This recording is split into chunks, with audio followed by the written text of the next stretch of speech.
Hello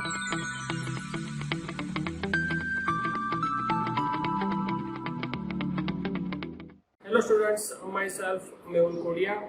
In today's session, we have to discuss one topic related to kinematics of machine. So in this chapter, we have to discuss a velocity diagram and acceleration diagram. So in this chapter name, that is Introduction of Mechanism and Machines. So what is Grashof's criteria? Already we discussed two types of criteria. So in today's session, we have to discuss Grashof's criteria. Okay, so what is Grashof's criteria? What is the application of Grashof's criteria? In this lecture we have to discuss. Okay, so we have already discussed that the kinematic chain is a combination of four or more kinematic pairs such that the relative motion between the link or element is completely constrained.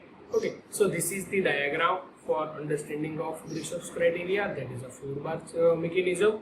So in four-bar mechanism, that is first link, that is A to B, second link, that is B to C, third link, that is C to D. Okay, so we have to understand Grashof's criteria based on this diagram.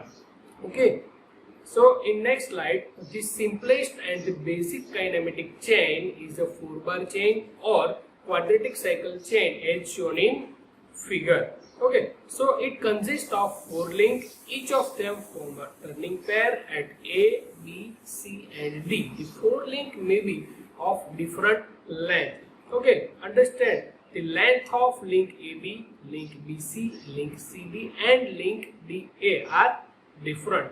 According to Grashof's law, for a four-bar mechanism, the sum of shortest and longest link length should not be greater than the sum of remaining two link length. Okay, understand, the sum of any of the two links, like a shortest link suppose AB, longest link suppose BC, then total of AB plus BC is greater than or equal to total of link CD and AD.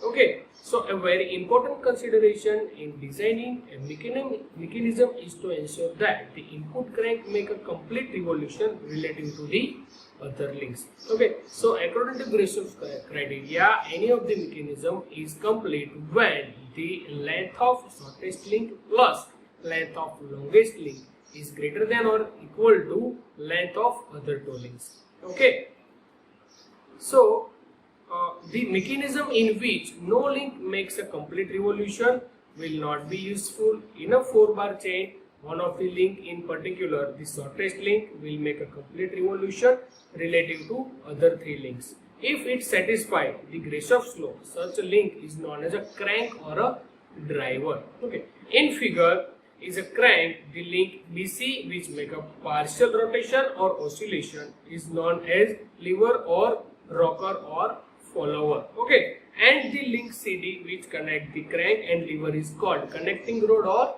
coupler. The fixed link AB is known as a frame of the mechanism. When the crank is the driver, the mechanism is transforming rotary motion into oscillating motion. Clear? So this is the Grashof's criteria. We already discussed Kutzbath criteria. Okay, so this is Grashof's criteria. Thank you.